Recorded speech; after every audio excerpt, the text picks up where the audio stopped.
Think about solar panels, the ones you see glinting on rooftops, silently feeding clean energy into the grid.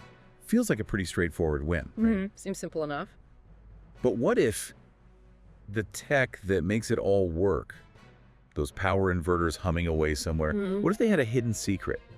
Like a potential back door that could put our whole energy infrastructure at risk. Okay, yeah. We need to unpack this because that's the unsettling picture some of our sources are starting to paint. Precisely. And this deep dive, we're really drilling down into these emerging security risks, specifically with Chinese-made solar power inverters and batteries, too. Right.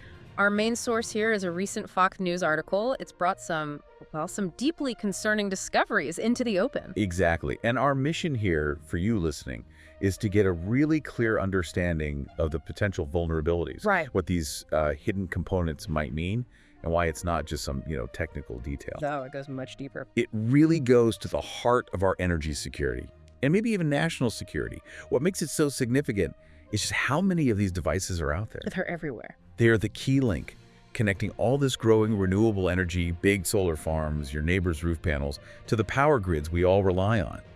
And they're not just for big stuff anymore. They're in home battery systems, heat pumps, EV chargers. Yeah, it's proliferating.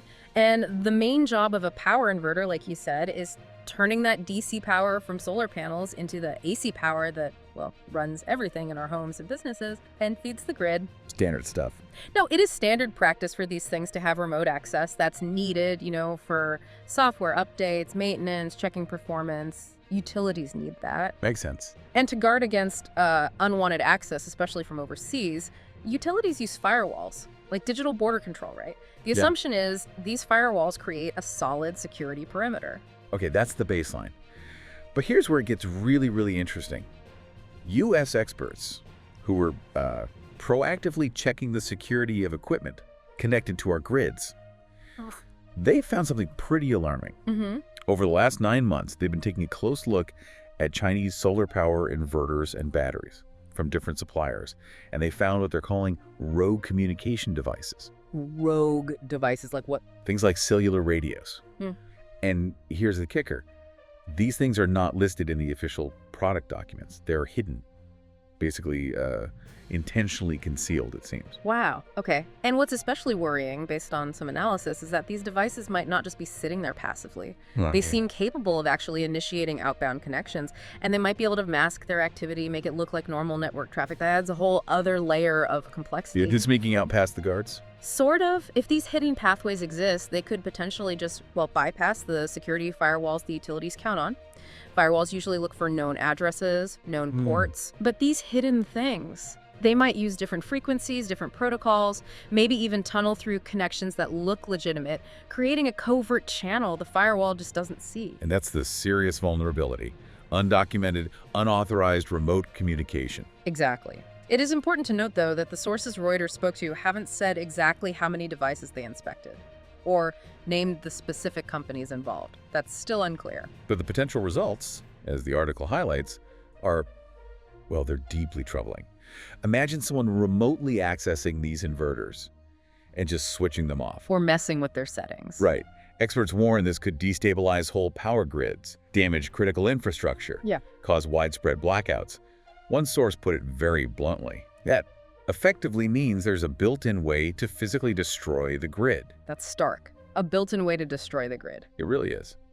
Now, unsurprisingly, these claims haven't gone unanswered. China has responded, hasn't it? They have. But maybe first, let's connect it to the bigger picture. Mike Rogers, former NSA director, his take is quite insightful. Okay.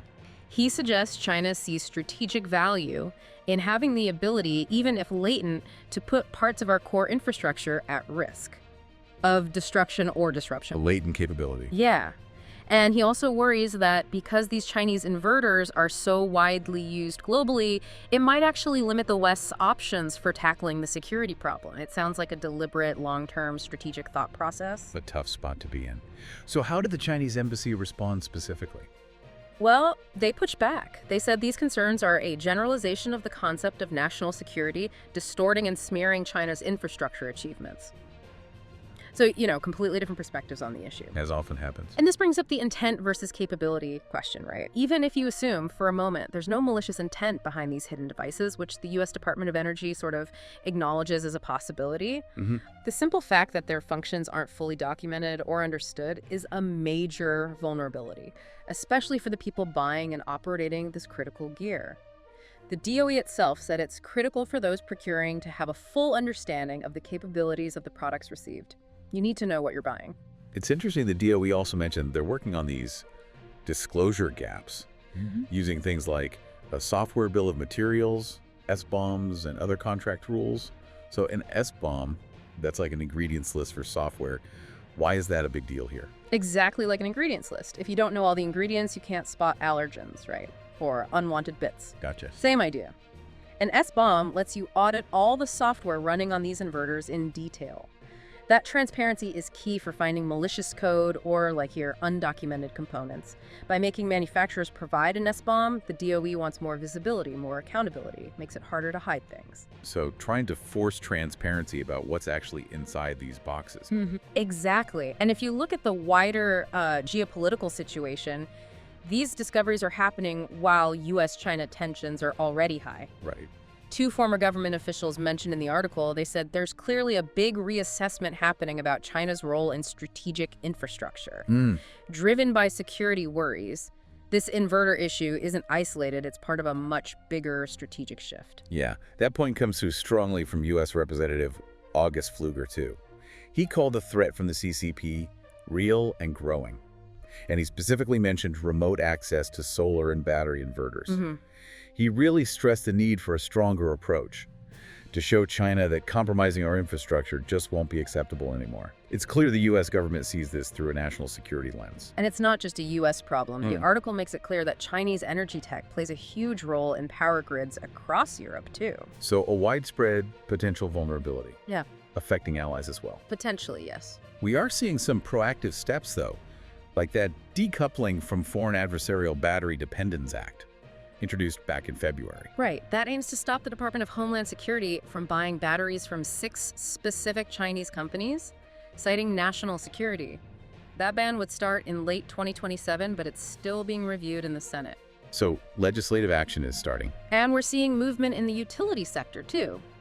The article mentions utilities like Florida Power and Light are apparently trying to use fewer Chinese inverters, looking for alternatives. So the industry itself is reacting. Seems so. There's a growing awareness. And the DOE also chimed in, saying they're committed to building up U.S. supply chains, trying to create more options for using trusted equipment as domestic manufacturing grows. It's important context, though, just how big the Chinese players are in this market. Huawei is the world's biggest inverter supplier. Huge market share, followed by other big Chinese firms like Sungrow and Ginlong Solis. Yeah. And interestingly, a German solar developer, 1,5, they publicly said they avoid Huawei inverters, specifically because of the security risk concerns. And Philip Schroeder, the CEO of 1,5, he pointed out something critical. As Western grids rely more and more on renewables, the potential impact of any vulnerability in these inverters just gets bigger and bigger. Right, the stakes go up. Especially, he notes, if geopolitical tensions between China and the West were to rise. Which reminds you of the whole history with Huawei and the U.S. restrictions back in 2019. Access to U.S. tech was limited due to national security concerns. Concerns Huawei has always denied, of course. Right. They pulled out of the U.S. inverter market then, but they're still dominant globally. And there's the legal angle within China itself. Experts point out that Chinese companies have to cooperate with China's intelligence agencies if asked. That's a key point. It raises the very real possibility of government influence or even control over these Chinese-made inverters connected to foreign grids, regardless of what the individual company intends or even knows. And the potential scale of disruption is just worrying. Experts estimate that controlling only about 3 to 4 gigawatts of power in Europe could cause widespread problems. And when you think, the European Solar Manufacturing Council estimates over 200 gigawatts of European solar power are tied to Chinese inverters. 200 gigawatts, that's like hundreds of nuclear power plants worth of capacity. It's a massive amount. Mm. And Yui Sadot from SolarEdge, an Israeli competitor, he painted a really alarming picture. What did he say? He warned about catastrophic implications to the grid for a prolonged period of time if lots of home solar inverters were remotely messed with all at once. So not just the big utility stuff, but the sheer number of small home systems adds up to a huge potential vulnerability too. Exactly. The distributed nature is also a risk factor. It is good to see some countries are trying to get ahead of this, though, like Lithuania. Yeah. Lithuania passed a law blocking remote Chinese access for larger solar, wind, and battery sites, and they're thinking about extending it to smaller rooftop systems too. Estonia has also voiced concerns about potential blackmail. They're looking at maybe banning Chinese tech in critical areas, like solar inverters. And the UK government is reviewing Chinese renewable tech, including inverters. So awareness is definitely growing internationally. And that reported incident in November 2024 really brings it home, doesn't it? The article mentions solar inverters in the US and elsewhere being disabled remotely from China, caused real alarm among officials. Yeah, what happened there exactly? The details seemed a bit murky. They are a bit unclear. We don't know the exact number of inverters hit or the full grid impact, but it did lead to a commercial fight between two suppliers, Solarc and Dye. Right. Solarc said they couldn't control the non-Solarc units. Dye didn't comment, and the DOE wouldn't comment on that specific incident either, but it happened. It shows it's not just theoretical. What's striking, though, is how the energy sector seems maybe a bit behind other areas like telecoms or semiconductors when it comes to rules about mitigating China's dominance. That's a really crucial point analysts are making. Part of the reason might be that security requirements are often tied to the size of the installation. Ah, so the small stuff flies under the radar. Often, yes. Household solar, home battery storage, even though they're adding up to be a big part of the grid now, they often fall below the size thresholds where really strict security rules apply. Leaving a potentially big chunk of our distributed energy system less protected. Potentially, yes. And finally, even NATO has weighed in. The Security Alliance. What did NATO say? They put out a statement saying China's efforts to control critical infrastructure in member countries, including inverters, are getting more intense.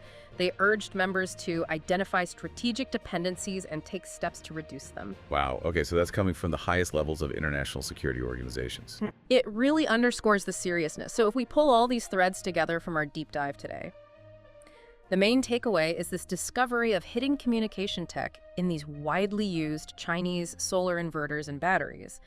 It's a significant and maybe previously underappreciated security risk globally. Absolutely. The potential for someone to remotely exploit these, cause grid instability, blackouts. Yeah. It really does carry, as one source said, catastrophic implications. It forces us into this tough balancing act, doesn't it? How do we push forward with renewable energy, which we need to do, while also making sure our national security and the resilience of our basic infrastructure are protected? Yeah, that's the core challenge. And it leads us to a final thought, something for you, the listener, to consider as we rely more and more on these complex, interconnected energy systems. How can we genuinely ensure the security, the trustworthiness of the technology underneath it all, regardless of where it comes from? What questions should you be asking about the devices that are powering your life and powering your community? Something to think about.